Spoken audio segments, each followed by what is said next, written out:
Welcome to the Tuesday, September 28th edition of the MMAOB Daily Podcast. I'm your host, as always, Adam Martin, and I'm joined by my co-host here on Monday and Tuesdays at MMAOddsbreaker.com, Mr. Big Marcel. What's up, man?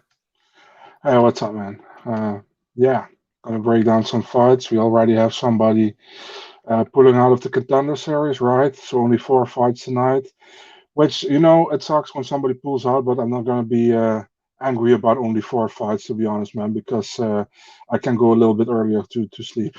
Yeah, so we did get a fight canceled. That guy that missed weight yesterday, Manuel Gasha, he was pulled from the card. His fight with Chris Duncan's canceled, which sucks for Chris Duncan. I almost hope this guy gets signed to the UFC. Like, it's not his fault that his opponent missed weight. He's a good fighter, Chris Duncan, right? Give him a backup, a short notice card, or in the upcoming. Someone will fall off for sure all the time. So that's what I'm thinking too. I agree. All right, so today we're going to break down UFC Vegas 38, Santos versus Walker, and then we'll talk about Dana White's Contender Series at the end. But we'll start with the breakdowns for UFC Vegas 38. Marcel, I'm going to use UFC stats for the bout order as usual. So let's start off, Marcel. Let's start off the bantamweight division. We got Alejandro Perez returning to the octagon against Johnny Eduardo, 2 guys who have not fought in a while. And Alejandro Perez right now, minus 235 favorite, plus 195 to come back on Johnny Eduardo. What's your thoughts on this one, man? My headphone is popping the whole damn time. It's really annoying. Man, it's like Alejandro Perez. He's finally back again. He's got Johnny Eduardo, a guy who I'm still thinking like, damn, he's still with the UFC. I was kind of surprised with that, to be really honest, because he's not fighting really often either. So, if you look at Johnny Eduardo, he's pretty good at what do you say? He's a good Muay Thai fighter. I think he does very well there. If you look at Alejandro Perez, pretty all round, but nothing too special so far in my opinion. I feel like Alejandro Perez wins most fights he should win, and he's losing the fights he's supposed to lose. You know what I mean? So it's kind of.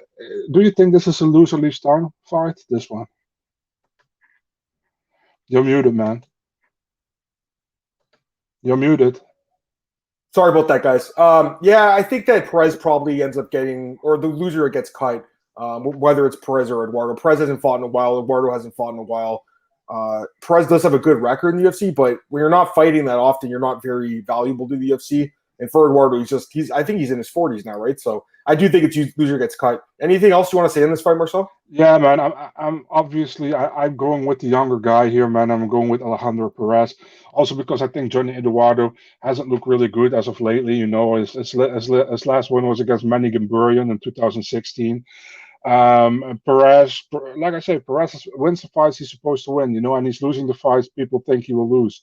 And this is a fight he's supposed to win. So I'm going with Perez here. I'm thinking he wins a decisive decision. Yeah, I'm going to lead towards Perez too. I do have some worry about this guy though. He has not fought in 2 years. He was knocked out in his last fight by Yadong Song, and he's fighting a good Muay Thai fighter, Johnny Eduardo, who has pulled off some upsets in the past.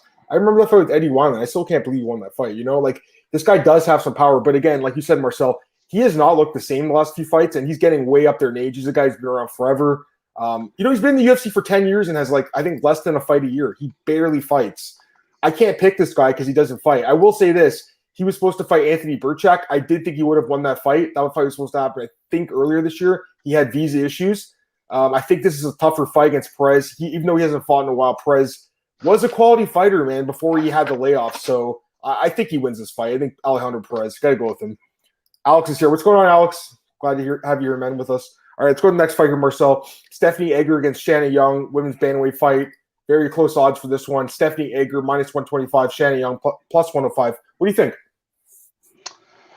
Yeah, this is a fight I really don't have a real good read on, to be really honest, man. I think Shanna Young, she came to UFC short notice, I think, against Macy Chiasson. She got pretty much So she lost that fight. But same goes for Igor against Tracy Cortez, man. Both girls didn't look really good in their UFC debuts. If you look at who's beating who, you know, Igor has a win over Borrella on a record and against King Reina and Ryzen. Shanna Young, she got a split decision win over Pam Sorensen. I haven't seen the fight. I'm pretty sure you did, so I have no idea if that was a good win or that was. Did you saw that fight? Pam Sorensen one, I didn't didn't see. I saw a Okay, few of their other fights. There's a couple on YouTube for Stephanie Egger, and obviously the Cortez in the UFC is on Fight Pass. I didn't see the Pam Sorensen fight though. It was in King of the Cage, I think, right? Yeah, King of the Cage. Yeah. I have a hard read on this fight, man. Like I said, it's like I kind of slightly lean towards Shanna Young, but I'm far from sure. This is like a coin flip fight for me. I'm going with Shanna Young. I also expect the girl who's losing here is also cut from the UFC, to be really honest. So, but I'm taking Young here. I'm taking Young, the younger fighter. No, I'm sorry. I was confused there for a second. Yeah, Young, I didn't see the fight with Sorensen on Fight Pass, but there are other fights of hers from King of the Cage on there you can watch. I think it's a pretty close fight, man. I got to say, this is definitely a competitive fight. Both women primarily grapplers, so I expect the fight to take place in the grappling realm. I don't think we'll see too much striking here. It's kind of just depends on who's going to be on top, I think. And I'm thinking it could be Egger. From what I've seen, she seems like a pretty strong grappler, but Young is a good wrestler too. I just seen her on her back too many times, and I've seen her get submitted a couple times too. I think the loser gets cut of this one too, Marcel, to be quite frank. I think this is loser leaves town. So they're gonna have to look impressive, really. I'm gonna lean a little bit towards Stephanie Egger, but this is a very slight lean, guys, and I think the odds are reflective of how close this fight's going to be. Because honestly, Marcel, it could be like a split decision type of fight. I think it's that close. Yeah, for sure. Yeah, it's two girls with very similar styles. So two grappling-based fighters, I should say, and that's what I expect to play out like. Give me your thoughts on this fight. Will, next one here. Douglas Silva de Andrade against Guytano Perello. I think I'm pronouncing it correctly. And right now, this is an interesting fight, Marcel. We got Douglas Silva de Andrade minus 245, big favorite here. Perello plus 205. What do you think's going to happen in this one? Yeah, man, Guytano Perello is a guy from Belgium. He fought at the regionals many times here, but didn't really fought against amazing opponents, to be really honest. He got one really good win on his record. That was in Pro FC in 2012 against Alexei Magno, in my opinion. That's probably his biggest win on his record. Overall, what I saw in the Ricky Simone fight wasn't that good, but we all know Ricky Simone is kind of also maybe a top 15 guy. He's in the top 20 right now, I think. If you look at Douglas Silva de Andrade, I always feel like the dude has some solid things and also something he lacks. You see, he has good wins on his record against Marlon Vera and Hanan Barao, but the Hanan Barao fight was in 2019, and that wasn't the Hanan Barao that we where we were used to in the beginning of his UFC career. The thing is, I think Douglas Silva de Andrade, I think many people say he got a padded record. Maybe you can say that, in the beginning of his career, he got a lot of... I will say this. I was just looking at his record today. Half the guys he's fought in Brazil don't even have records on Tapology. So, yeah, I would say it's padded. Let's be fair here. Yeah. Well, he's still a good fighter, though. He's still good. Yeah. And he got a winner also over Felipe Flores, who is a former ACA champion. I think overall his experience inside the cage, inside the UFC, will give him the advantage here. And I don't saw anything in Guytano Perello, to be really honest. And people in Belgium, listen, man, I live very close to the border here, so I have to watch out what I say because they're going to smack me on the head if I say something bad about Belgian fighters. Yeah. So I have to watch out. But I got to be honest, man. I think Douglas Silva de Andrade is still too good to fight against Perello.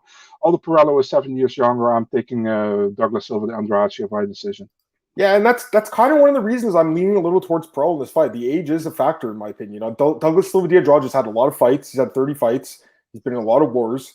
He's on a decline, in my opinion. He's still a good fighter. I think he's still top 25 in this division. He's still a solid fighter. But, I got to be honest. I didn't know a lot about Perello except for the Simone fight. So I was watching back his fights. This guy's a good striker, Marcel. Very good striker. And this is not a grappler he's fighting. I think if he's fighting a grappler, he's screwed. If you look at his record, Perello's lost a lot of fights in the ground. He can be wrestled. He can be submitted. But Douglas Silva de Andrade is a striker. So this is probably going to be a striking-based fight. And I'm leaning towards the younger guy here in Perello a little bit, especially at the odds at plus 205. I think that he could win this fight with his power, with his volume, with his activity. I mean, he makes some great points about the Andrade, more experienced UFC, fought better competition. I agree with everything he said. But the odds are a little hefty, in my opinion. I think it's a competitive fight. And again, I didn't know a lot about Perello before I watched the fights. But go to YouTube, watch his fights. Guy's a good striker. He can knock people out. And I think I don't know if he can knock Douglas Silva de Andrade, who's a very tough dude. He's been finished once by Peter Yan by doctor stoppage. But I do think he can get maybe the better of him on the field a little bit here and possibly edge this fight out. So I look at this as a very competitive fight. I'm leaning towards the underdog here, Marcel, in Perello. So you know what it is, Adam. Yeah. I agree that he looked good in some of those fights, but against not as good as opponents against Douglas Silva de Andrade. No doubt about it. No doubt about it. I mean, Douglas Silva de Andrade just fought the best of the best. But I will say, like, I don't think Perello's, opposition has been horrendous either. Like, they're not that bad. No, I don't say that. They're not. They're not bad. Like, he's been beating guys with winning records on the regional scene. Obviously, not the best guys. And like the Andrade has been fighting, but like I said, I've liked what I've seen from this guy. He's been a veteran for a long time too, Marcel. He's been fighting for 12 years as a pro. So I was surprised when I saw that, pleasantly surprised. This guy's a veteran for a while. I like I said, I thought he looked terrible against Simone, but that was a grappler. This guy is going to be in trouble against grapplers, but against a striker, I think he could win. If he can't win this fight, he's going to be released. I would have honestly, this whole card feels like it's loser leaves town. It feels like. Yeah. Jose's here. Hey, Jose, what's up, man? He was asking about Romanov Bandera. I don't even know what card that's on. But next week. That's next week, okay? No, it's it's next. It's the Dern against that's Rodriguez card. Yeah. All right, let's go to the next fight here. Devonte Smith versus Jamie Malarkey. Interesting fight. And odds for this one, Marcel. Jamie Malarkey. Oh, sorry, Devonte Smith is the favorite, -150. Jamie Malarkey +130 underdog. What do you think? Yeah, man. This is actually a really fun fight, and I would have put this on the main card, to be really honest, man. Devonte Smith, I was really high on him, man, to be honest, man. When he came from the Contender Series, he defeated Joseph Lowry. I think was a really good win for him. He was a slight underdog in that fight. Then two KO wins behind each other against Julian Erosa, Dong Yun Ma. Yeah, then he got knocked out on short notice by Kama Worthy, but it was short notice for Kama Worthy. Yeah, I know it's also short notice for him then, but Kama Worthy was the guy who stepped in on like 4 or 5 days' notice. And then he got the win over Justin James. Now he's fighting Jamie Malarkey. Malarkey is a guy who actually looked good in pretty much all of his fights in the UFC, man. In his first fight against Riddell, he lost at this unanimous decision. We went to fight of the night. It was a good fight, in my opinion. Obviously, it was a fight of the night. Then against Fares Yam, I think he got robbed in that fight, to be honest. I think he won that fight, if I can remember correctly. I agree with that. Yeah. He definitely won 2 rounds, in my opinion. So, and then he starts Kama Worthy, man. Where in the fight, I think he was a big underdog, or was it near? I thought it was an underdog. Devonte Smith or Malarkey? No, Malarkey. He was the underdog, slight though. I bet on him against Kama Worthy. He was like +110 or something. It was small, but yeah, he was the underdog. Yeah. So now he's fighting Devonte Smith. The thing is here, man, I think if Malarkey uses his wrestling in this fight, he can win this fight, man, against Devonte Smith. Although I really like Devonte Smith as well. This is a real fun fight to me. Both guys have the power to knock each other out. I slightly think Malarkey can take him down and maybe can hold him there. Maybe I'm wrong, but that's how I look at it. I'm slightly going for Jamie Malarkey. I think this might be fight of the night, man. I'm going with Jamie Malarkey in the decision win. There you go, Marcel, with a big pick there with the underdog. I think it's a competitive fight too, man. I like this fight. Malarkey is a really good fighter. He's tough, good chin, always walking forward, and we saw some power in the last fight. I just think that Devonte Smith is a very, very dangerous guy. I know he lost to Kama Worthy. We all saw that fight. We all know what happened in that fight. But this dude's super dangerous. And before that fight, everyone thought he was going to be a champion one day. I don't know if he will be, Marcel, but I do think the guy's good. And he's still young. Yeah, he's still young. I think he can knock out Malarkey. I really do. So I'm leaning, or maybe not even knock him, I'll just beat him, I guess, just hurt him and beat him like that. But, it's an interesting fight. Malarkey's a good grappler too, so interesting style matchup here. But I think Smith can keep it on the feet and outstrike Malarkey. That's kind of what I'm thinking here. It's going to happen, but I definitely respect the Malarkey pick. The guy's a good, solid fighter, and I like him too. All right, next fight here. Betch Correa against Carol Rosa in the women's bantamweight division. I believe this is Betch Correa's last fight before she retires. So she's a huge underdog here, +350 on Betch, -440 on Carol Rosa. I'll just start this one off, Marcel. I really like Carol Rosa in this fight. No surprise there, I guess. I like her against pretty much anyone in this division, outside maybe the top 5 fighters. I think she's that good. I think Carol Rosa could be a champion one day, Marcel. I'm very impressed with this girl. Good striking, good grappling. Everything's good about her. So I like her. And Betch Correa to me is done. Like, I think she's shot. I don't know why she even took another fight. She wanted to have one more, but I think she should have retired after her last fight. I really like Carol Rose in this fight. The odds suck, minus 440. It sucks, but I absolutely expect her to win. Probably decision, but honestly, I think she could stop Betch Correa. I think she could knock her out too. So either knockout or decision. I definitely like Carol Rose in this fight. She's one of my most confident picks. What do you think? Yeah, man. To be really honest, I think the only people who think Betch Correa are going to win here are either training partners or a family. I think Carla Rosa is a great fighter. She has done so well in the UFC, man. I think she looked amazing. Definitely in her last two fights, really solid. The Procopio fight was a really good fight. She got a split decision. I think should have been unanimous. I mean, she has looked good in the UFC so far, man. And Betch Correa, I think Betch Correa, like you said, she was already out of the UFC. She asked for an extra fight, and that was actually supposed to happen in 2020, I think. But we are now almost at the end of 2021. We finally get to see the fight. I mean, I have no doubt in my mind to not pick Rosa here, man. I mean, why would I pick Betch Correa? No disrespect to the girl, but I think Rosa will win this fight. I go with unanimous decision, but I agree with you. There's maybe a way she can finish the fight as well. So, but decision is probably the safest pick here. Yeah, I think so too. But because Betch is tough, but I have seen her get knocked out. We've seen her get knocked out. I think it's possible that if someone does, it's going to be someone like Carol Rosa, who's a young up and comer on the rise. Anyways, Rosa wins this fight. I think the line could be even higher. I really do. Yeah. I love her in this fight. Daniel, what's up, man? He says those picking Jamie are on some malarkey. And there you go, Marcel. You're on some malarkey. No, I'm kidding. He's actually not bad, and that's a close fight. This one, what do you think of this fight? Antonina Shevchenko against Casey O'Neill. Odds for this one: Casey O'Neill minus 220, Antonina plus 180. What do you think, Marcel? Because it seems like everyone's obviously going to fade Antonina here after her last performance. But I mean, Casey O'Neill is still unproven. So what do you think, man? I know, man, but how can you say convincingly that Antonina's going to win this one, man? She's done it. She gets to the ground pretty much, man. Yeah. We saw it in the fight against Caitlin Chookagian. We saw it in the fight against Andrea Lee. The thing is, and Casey O'Neill is pretty decent on the ground, man. What I saw, she did very well against Procopio, and she stopped her via submission, standing rear naked choke. I was pretty pissed that they cut Lara Procopio, by the way, because I think she is talented as well. I mean, Casey O'Neill looked good, so far in the UFC. The Shannon Dobson one, I know. I don't know who I picked that one. I might have picked Dobson in that one. I don't know for sure, but that was a really bad pick if I did. Procopio, good win for her. Shevchenko, the thing is, Shevchenko is good as long as she can stand. But on the ground, she's nowhere near as good as her stand-up. And, I mean, if you look at her sister, the champion, her stand-up is pretty much as good as her ground game, you know what I mean? Shevchenko, she or Antonina, she can do that.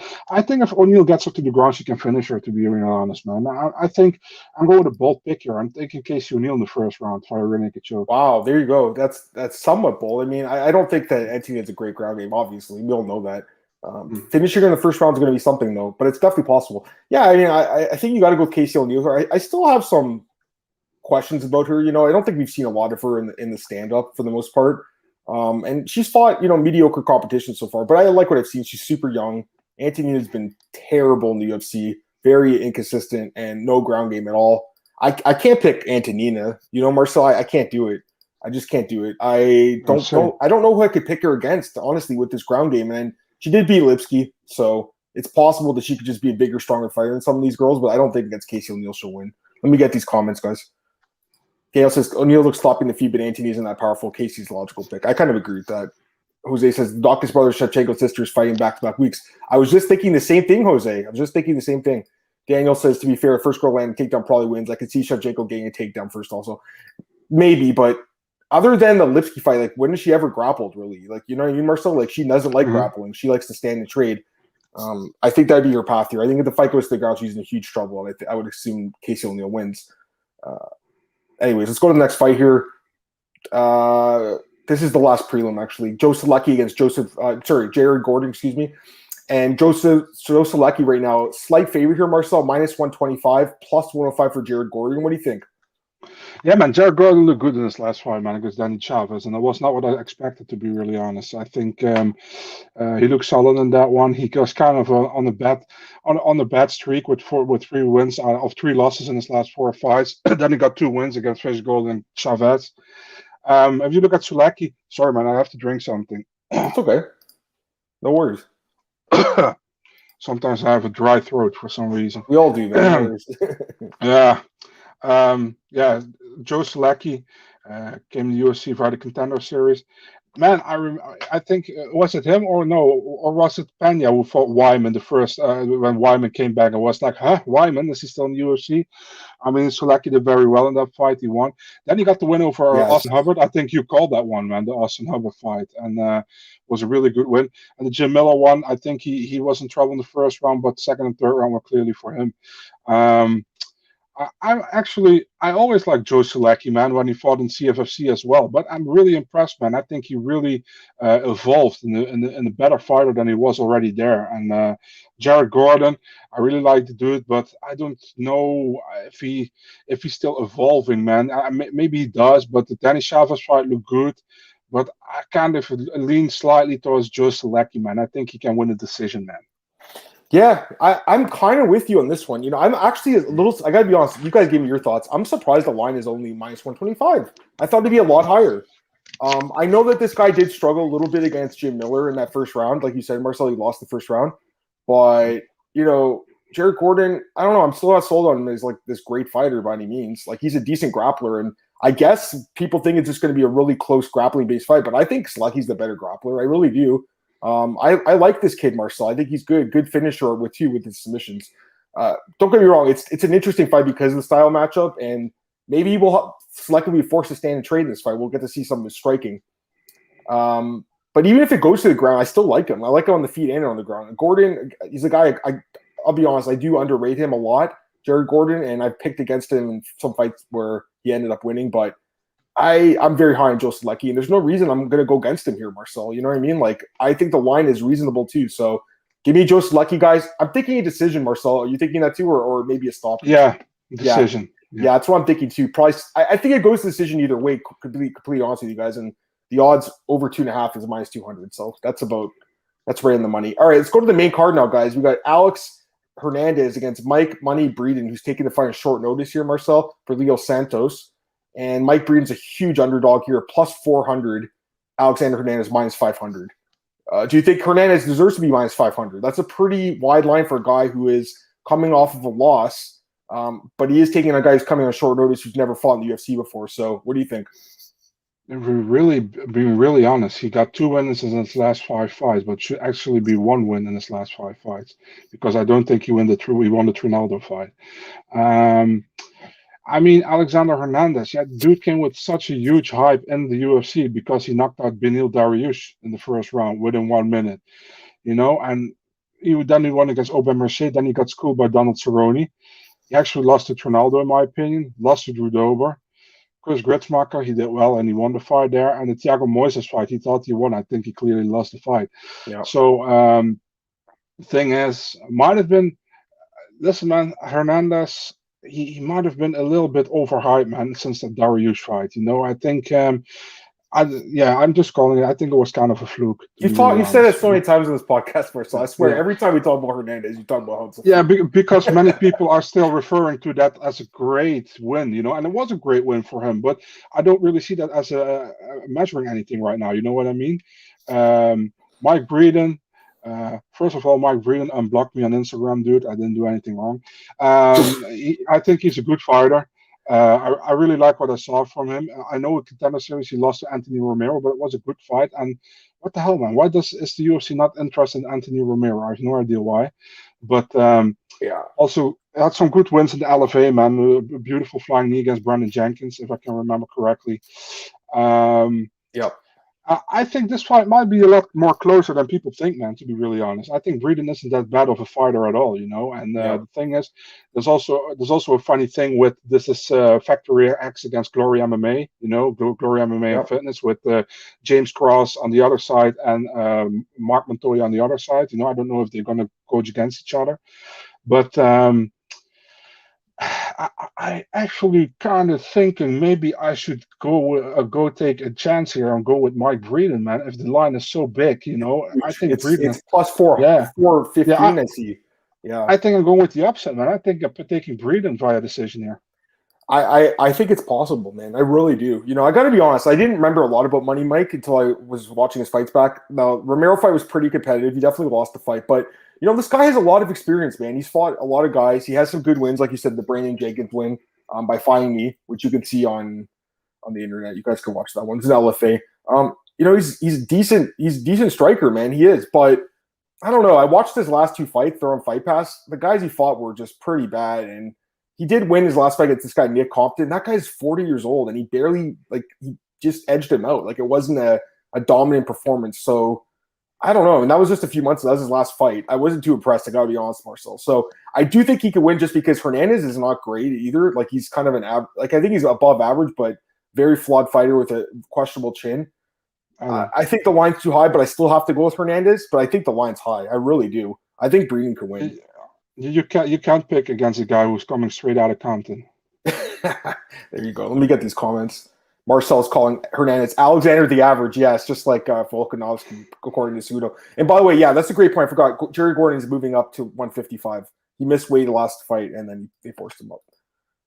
Born again. Here he is. Mike Breeden, first round knockout. Hernandez Darius fight comes full circle. Oh man, I think it's possible, guys. I really do. I want to take a shot on Breeden at these odds. I really do. I kind of feel I'd be just losing on him. Then again, I do like betting on some underdogs once in a while, and this is a guy that I think is being a little bit undervalued. I think the line should probably be closer to 2 or 3 to 1, not 5 to 1. That's a little wide. Don't get me wrong. Hernandez should be favored. He's the UFC veteran coming in with a full camp, and Breeden coming in short notice. But just stylistically, the fight's probably going to take place in the feet. Breeden will have the chance to knock him out. So it's possible, Marcel. I'm with you. The odds are too high. So, Marcel, you're going with Mike Breeden then, for the upset, huh?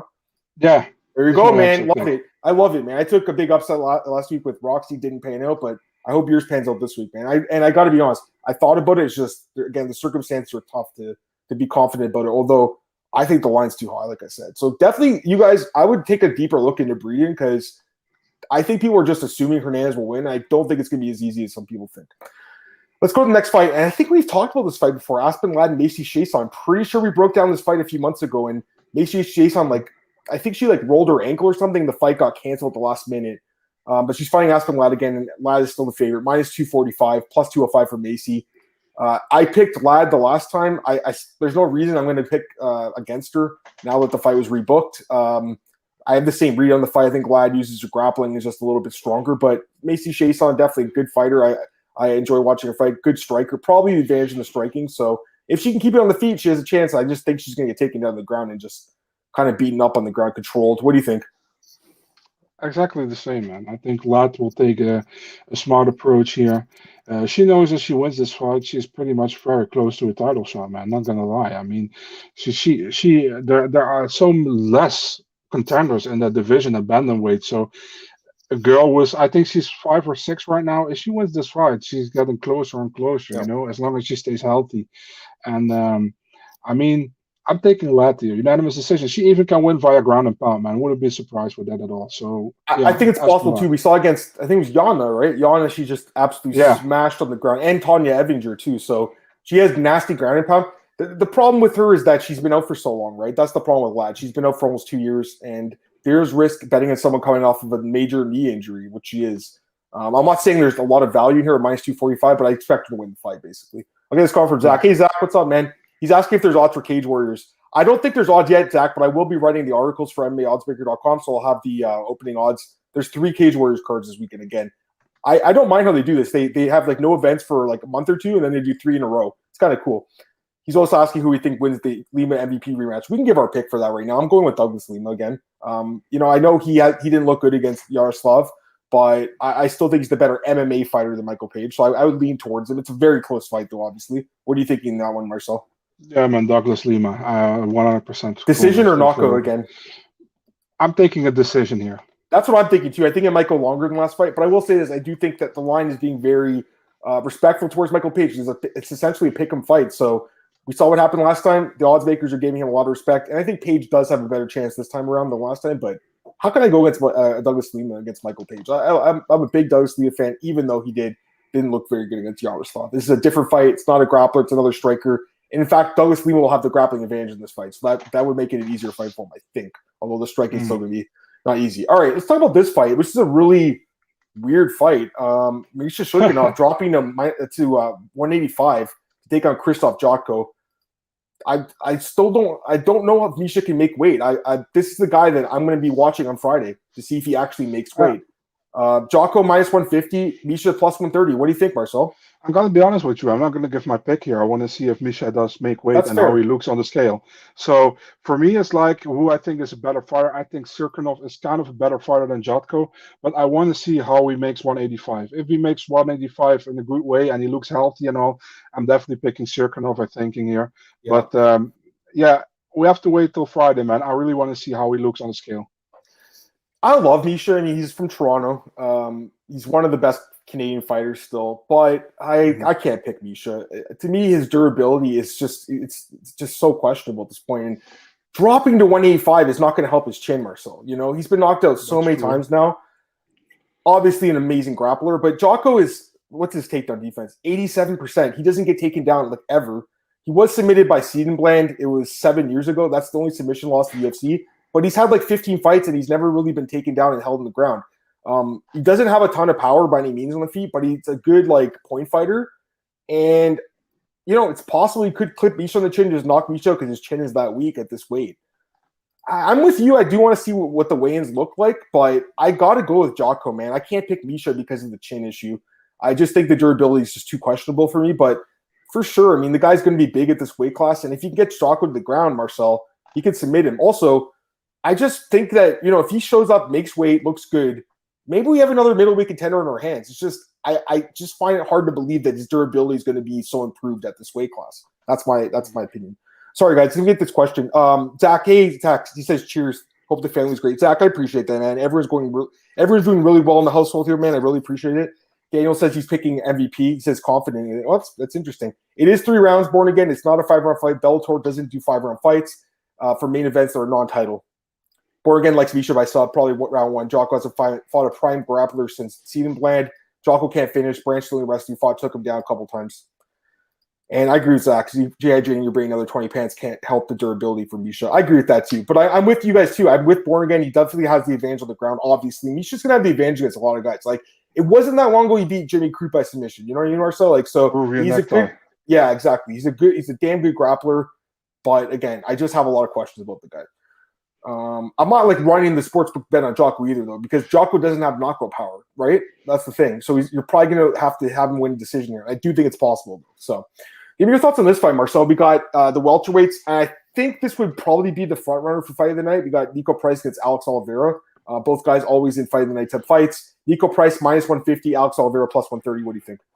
I feel like one of the guys going to get knocked out here for some reason, man. Both guys are pretty wild all the time. And, I mean, to be really quick here, I think the one who I expect Nico Price to knock him out, to be really honest, man. I think Nico Price, he still got that fire. He's crazy, you know. And Nico Price is always happy. You know, Nico Price is happy when he wins, when he gets a draw. He gets a no contest. Dude's always happy. He always comes to fight. I really love Nico Price watching, man. I think he's amazing. I saw something on Twitter the other day that made me laugh. It was like somebody said, "Do you think Nico Price is going to pull out of the fight?" And then somebody said, "Nico Price never pulls out." And then he posted a picture of his family with his 5 kids. Well, Alex Oliveira doesn't pull out either. Let's be honest. Yeah, he's got 10 kids. Yeah, I think they literally have 15 combined children between the two of these guys. So Nico has a 6 on his way. All right, he's got a 6 on his way. Wow. Yeah. Holy shit. Yeah, no, I love Nico though. I mean, you go to his Instagram, it's just pictures of him smiling with his family, working out, training. The guy is a savage, man. Like how could you be an MMA fan and not like Nico Price? He's always in good spirits, man. Dude is always in good spirits. I really love the dude as well. He says he's quit smoking weed and he says it's helped his cardio too. Like he looked amazing against Michel Pereira in that 3rd round. So maybe there's something to that. No idea. But I'm just saying I want to throw that out there because after that Cerrone fight, he's like, man, I can't be. He said, I think he got fined like $10,000. So he's like, I can't spend that much money on weed anymore. He's like, I can't get fined for this stuff. Anyways, the guy's a funny guy, great fighter.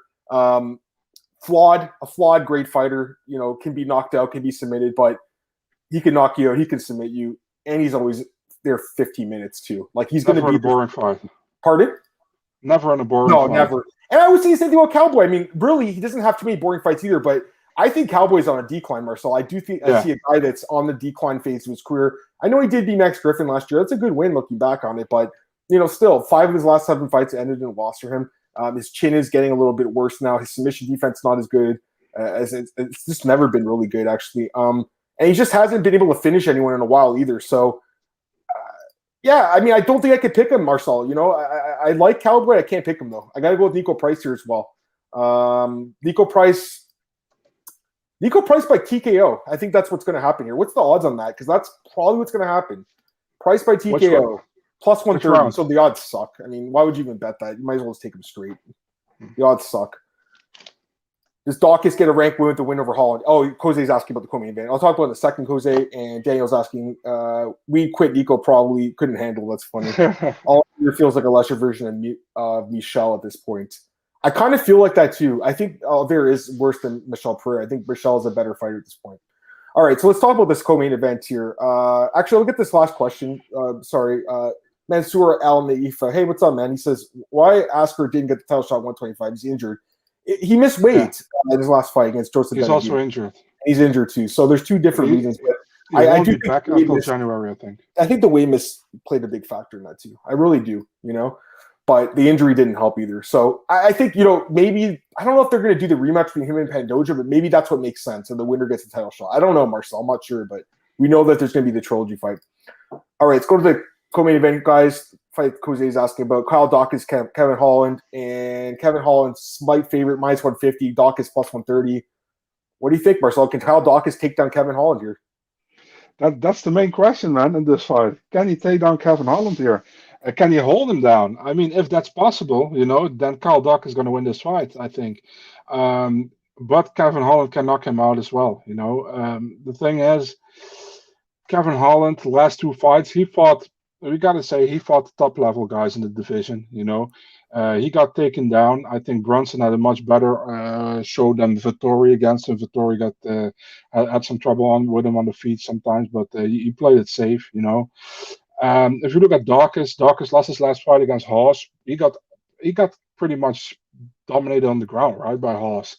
So I don't think he has to be afraid that Holland will dominate him on the ground. Thing is, I don't think Kevin Holland.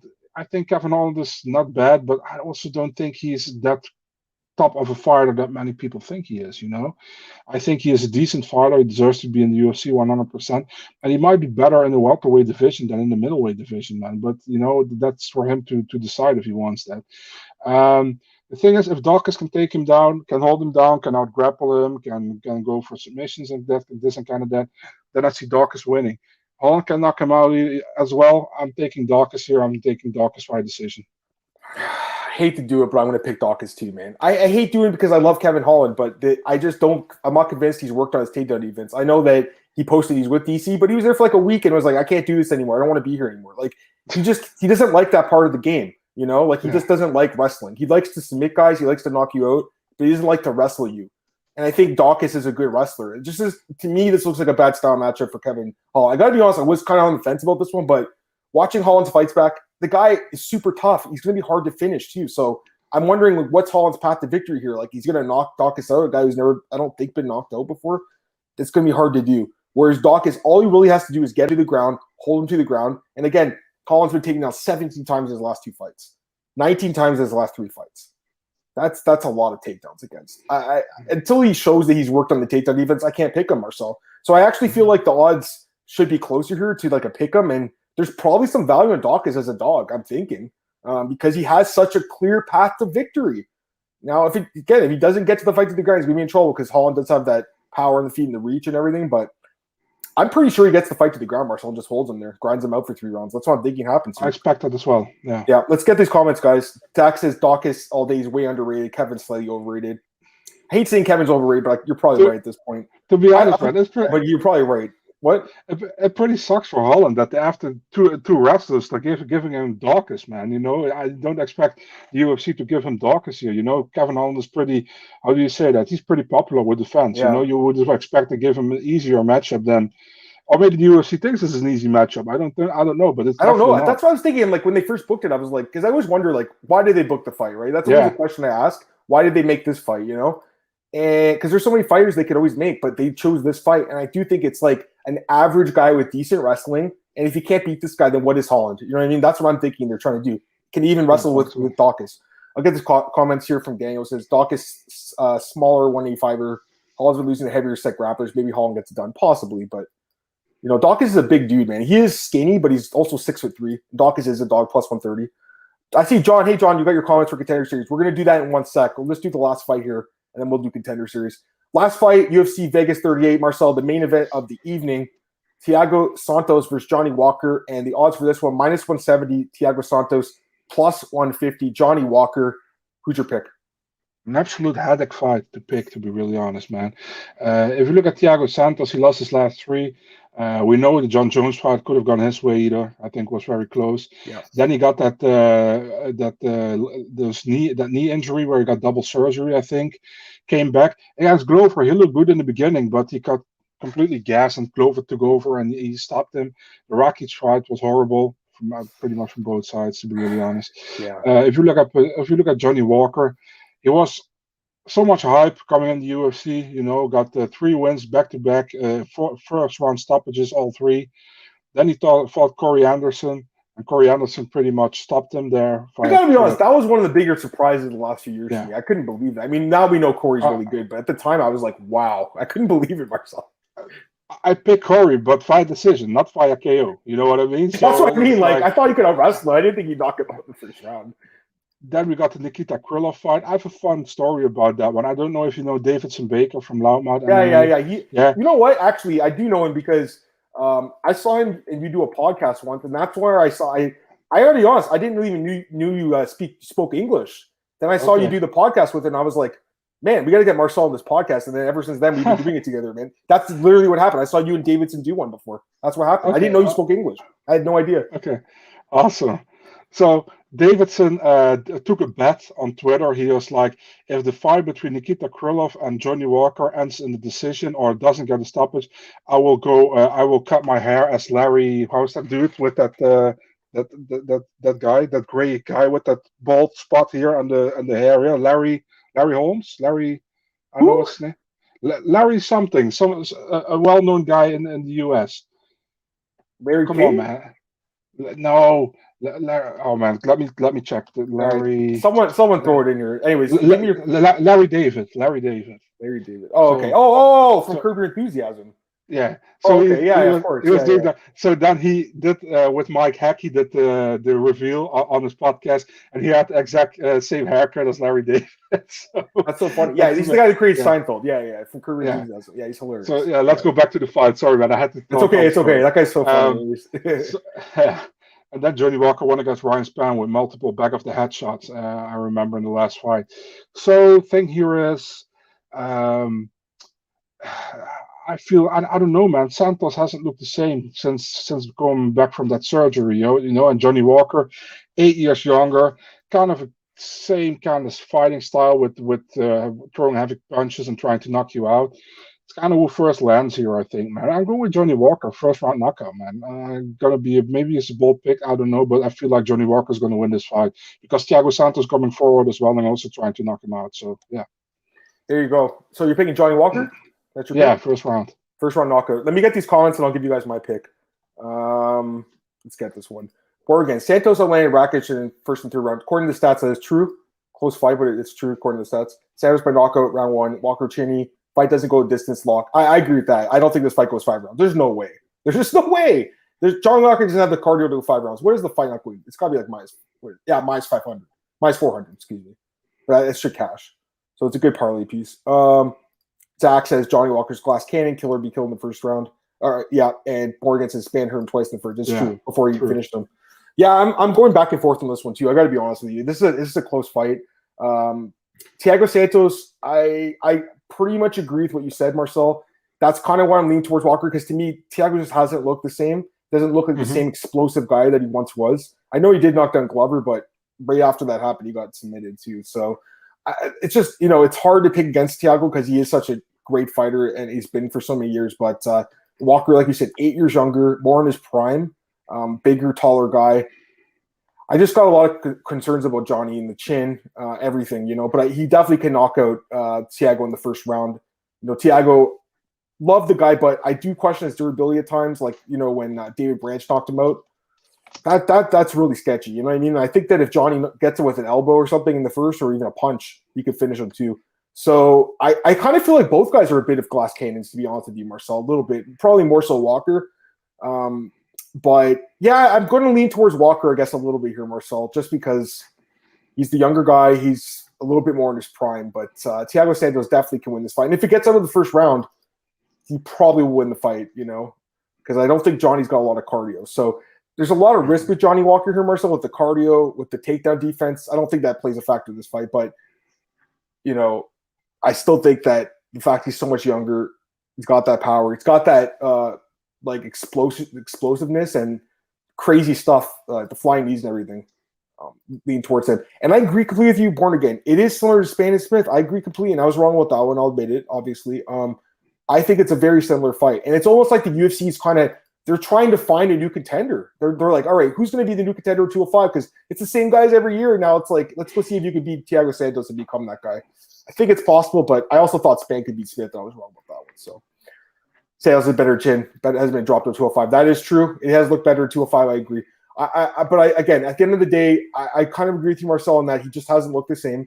So I got to make a pick here and we'll go with Walker, but it's close. It's really close. And I was like you, Marcel. I was like, I hate picking this fight. It's so hard to pick. Yeah. But got to pick someone. And I do think this is one of the closest fights in the card, though. I will say that.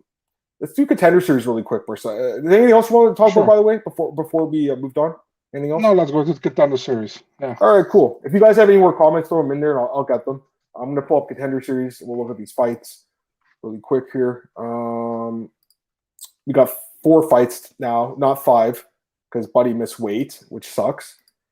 Let's get these fights. All right, so Rizvan Kuniev against Edivan Santos, Marcel, kicking off the card. Kuniev minus 420, Santos plus 335. So Kuniev's a big favorite. Do you think he wins?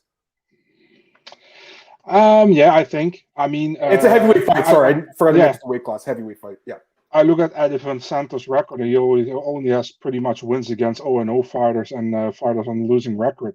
Guys say Rizvan Kuniev has a win over Ruud Vernooy, who is a Dutch fighter who is now doing street fights. That's a win against a Dutch fighter.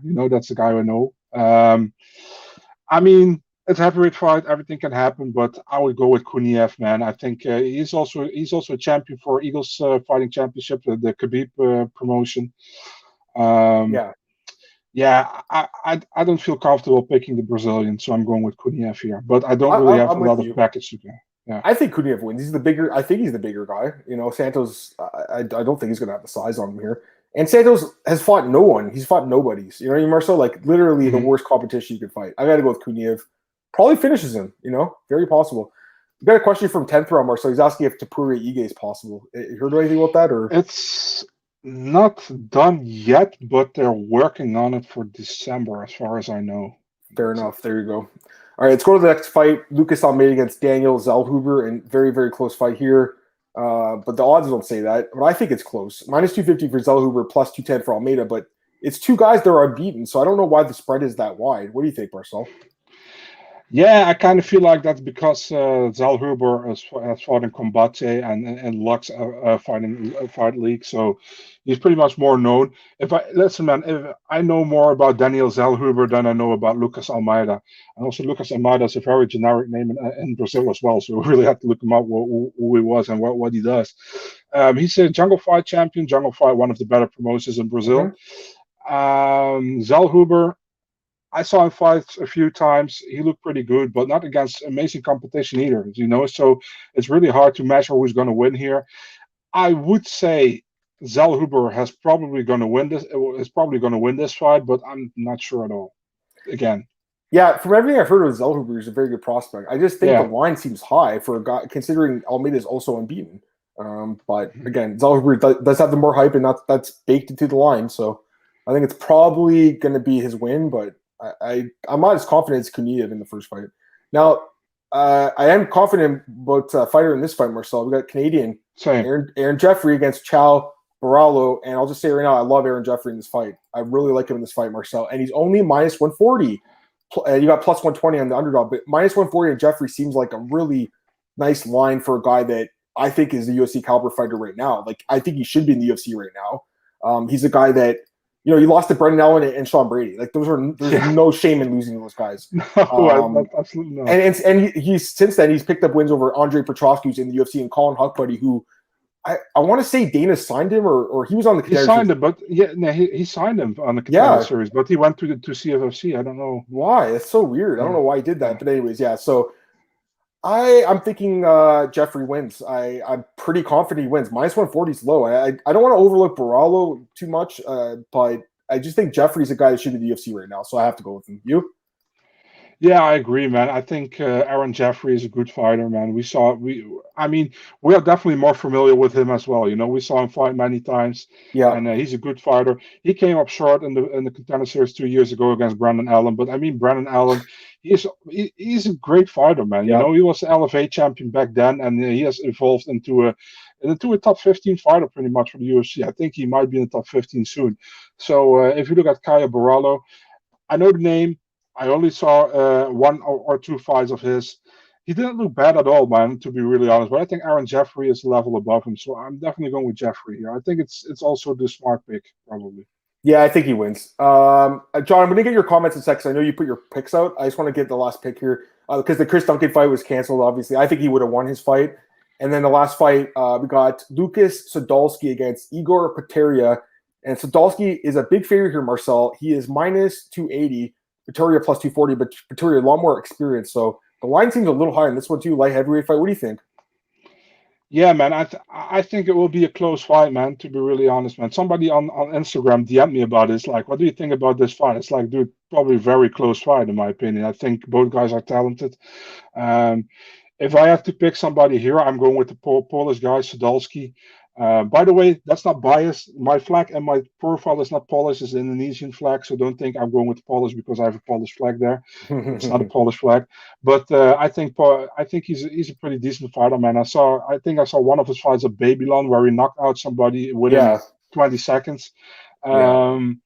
I'm going with him, man. I don't really have a huge package to say why I'm going with him, but I feel like he will probably win the fight. But I expect a close fight, and he got knockout power, man. He got knockout power.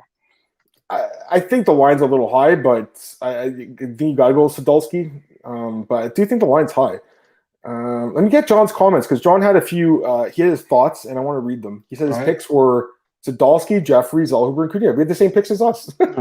Sadolski, first round knockout, not enough footage on Barallo. Yeah, that's true. But if you're going to bet on Jeffrey, it's just basically like this guy's really talented and he should beat a lot of guys. That's basically what it is because, like you said, there's not a lot on Barallo. John also thinks the odds are interesting and that Almeida's gone through a couple of wars, has a puncher's chance, just thinks Zellhuber can match him. Zach's asking about any prospects on the Bellator card. Let me go to it quickly. I didn't look at the whole card yet, but I'm looking at it right now. It doesn't seem like they're really prospects per se. They're more like they're just like veterans almost more. So like, who's the prospect to watch for on this card? That's an amazing question, Adam. It is a good it actually is. There's some guys like Cage Warriors guys that maybe I know people are really high on Luke Trainer, an English guy who's 4-0. People are pretty high on him. He's on the main card, by the way. He's fighting Janik Bahati. But I have to be really honest. I don't know a lot of these guys who are on this card, man. For example, that Kurshat Kakharov, who is 7-0. I don't know the dude. He's from Hungary. Fabakari Diata, I heard about him, but I'm not really familiar with him. He got a good win over Dominic Wooding, I see in his last Bellator fight. He's from the 100% fights. He's probably with no, he's not with MMA Factory. He's with Edge Academy. Okay, never heard of that. Also in Paris. Yeah, there are too many on that card I don't really know about, man. I know the name, but I'm really not really familiar with the guys. Got to be honest here. No, that's fair. That's fair. All right. I think that's it. Anything else you want to talk about, Marcel? We got 2 minutes left, basically, but I think we're good. We broke down UFC Vegas 38 for you guys. Broke down Contender Series, Bellator. Like we said, we gave our pick in the main event. Do you want to give me more Bellator picks out? Co-main event, Leah McCourt. What do you think? Yeah, definitely Leah McCourt, man. I think Jessica Borga ain't that great. It's so funny because I'm like, who's this Jessica Borga? And I clicked on her. I watched her fight this morning against Shayna Young. It was on YouTube, so I knew who she was because I watched her. I think she lost to her. She has also she also earned some extra money with some other stuff as well, Jessica Borga, by the way. So yes, I believe you can tell me about that as well. So, all right, Marcel, I think that's it for today's podcast. Let's just get out of here. Plug your stuff. Let's go. Big Marcel 24, Twitter, Instagram, still the same. MMADNA.nl, Twitter, Instagram, YouTube, and Facebook. MM Adam Martin, take it over. Yeah, you guys got me there. MM Adam Martin is the Twitter handle. MMAOddsbreaker.com is the website. It's on our podcast is on YouTube. It's on iTunes, Spotify, all those places you guys find it. Appreciate you guys joining, listening to us every week. I'm also available at MyMMAnews.com, BJPenn.com, Elite Fantasy, Elite Sports Betting, Bookies.com. A lot of places, man. Last question we're going to take here. Are you guys familiar with the Cage Warriors main events? I haven't looked at it yet. I want to do this, like I said, the opening odds for MMA Oddsbreaker. So keep your eyes peeled to the site. It'll be up in a few days. Thanks again, guys, for joining us today. We'll talk to you soon. Peace. Good luck on your bets. Bye.